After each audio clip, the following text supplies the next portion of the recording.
corn is a big source of the dead zone. All the atrazine and herbicides that are sprayed on corn go down into the rivers and they flow into the Mississippi and go into the Gulf. Do you all know about the dead zone? Basically what happens is there's so much fertilizer and so much the chemical conditions of the water creates a dead zone, meaning nothing lives, and it's larger than the area of Texas in the Gulf of Mexico, where nothing is alive, nothing lives, no shrimp, no life forms at all. It's dead because of all the runoff from the fields in the Midwest from this agriculture. And atrazine has been found in most streams. That's one of the herbicides that's used. And we talked sometimes about, when we talk about GMOs, we talk about the overspraying of herbicides, and I'll get into that. But the biggest danger I'm hearing about now is this new 2,4-D corn. Well, I mean, it's called 2,4-D. 2,4-D is an ingredient of Agent Orange, and it's being mixed with glyphosate and other herbicides and sprayed on corn. It was approved by the USDA without any testing. And you don't know about it, right? You weren't given a voice in this. And dicamba, which is another really seriously toxic pesticide, again, it's being used. In terms of the delivery of food, we have this myth of the productivity of U.S. agriculture. In terms of food for people, these large monocropped, chemically dependent GMO cornfields only produce enough food per acre for 3 people, which is less than farms in Bangladesh and Vietnam. Okay, so this is not about feeding people. How is it used? Corn is now a machine. It's considered a machine. 40% of it is used for ethanol, which is also highly subsidized. So you subsidize the farming and you subsidize the ethanol.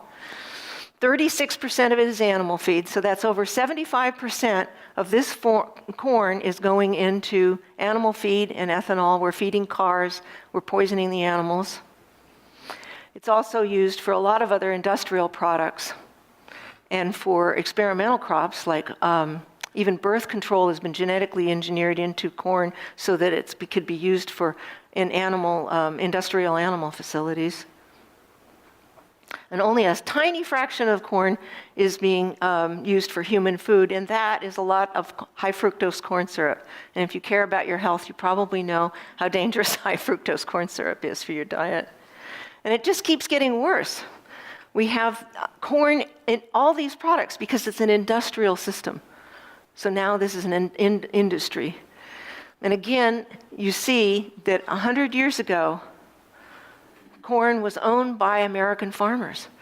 They owned their seed, they traded their seed, they got income from selling their seed, they adapted their crops to their local area, they were seed independent, and they actually could make a living.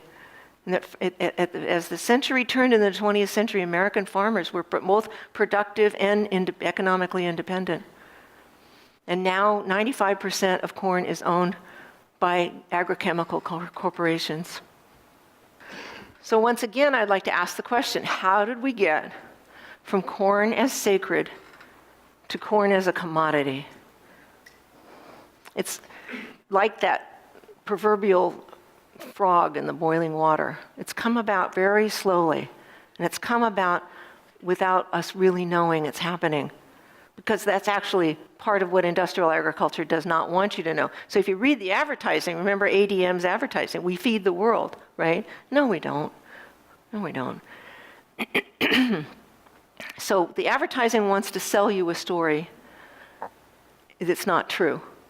So I'm hoping to give you some truth about what's really happening in agriculture. The other part of it is the corruption in government that allows this to happen. We don't determine our agriculture policy. I was a lawyer for the USDA. As I mentioned last night, it was actually during the Carter administration. I hate to reveal how old I am, but back then it was really a time where you could do public service. I probably wouldn't have gone into government except for there was an opportunity to serve people, and there was still that sense in government that people could take care of the health of the land, and we could take ourselves seriously as a country. And then when Reagan was elected in 1980, everything changed. Everything changed. And there was this deregulatory, government is bad, and I left government service and went into the work I'm doing now. But what I realized is that we'd lost our voice. We've lost our minds, we really have. We don't even have control over what we think anymore. But we've lost our voice in the political system.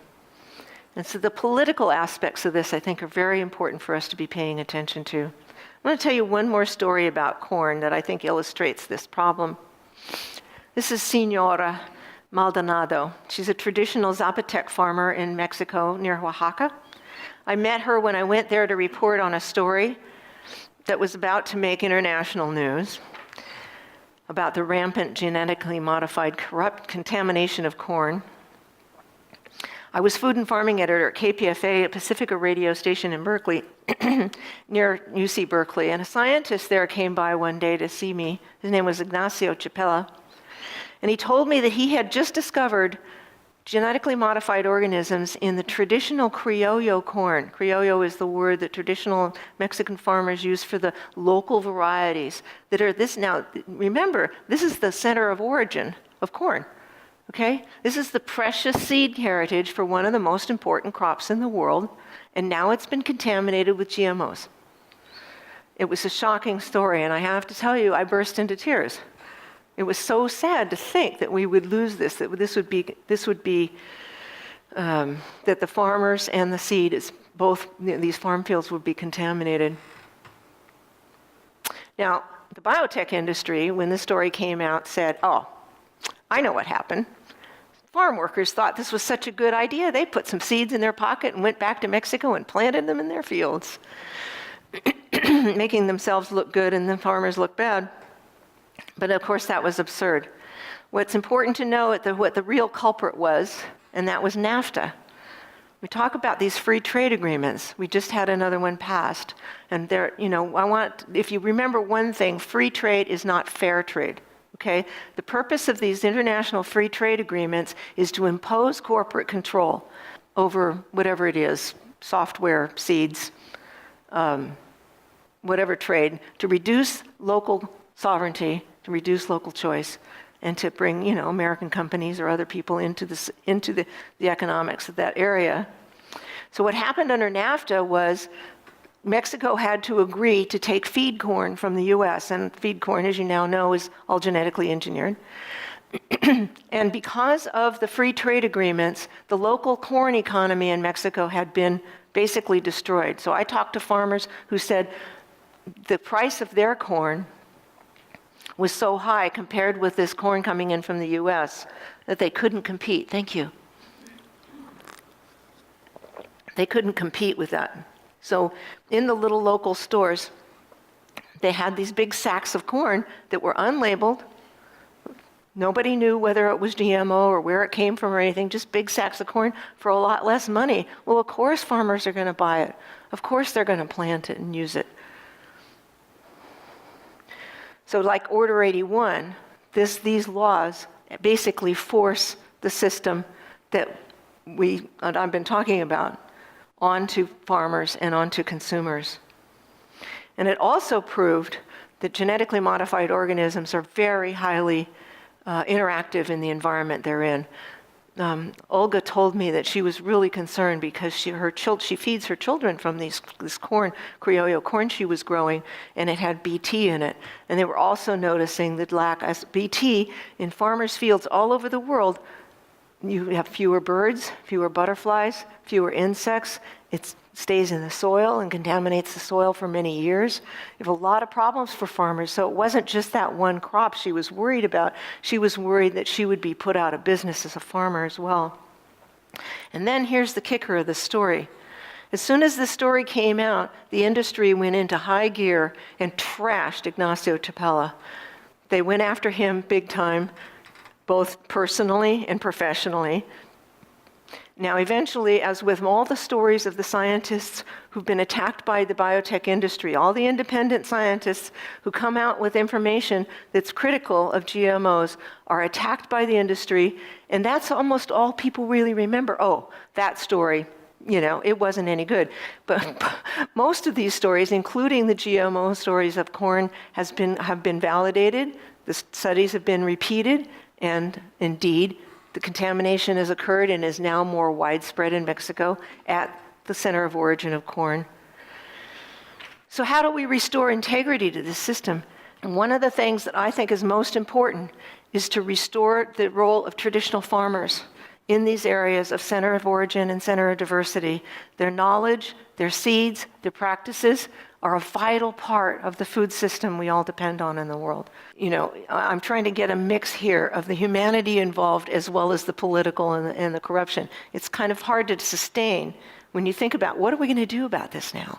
How do we care about the seeds, care about nature, care about farmers, and also live in the world of this enormous corruption of science and politics? How do we fix this system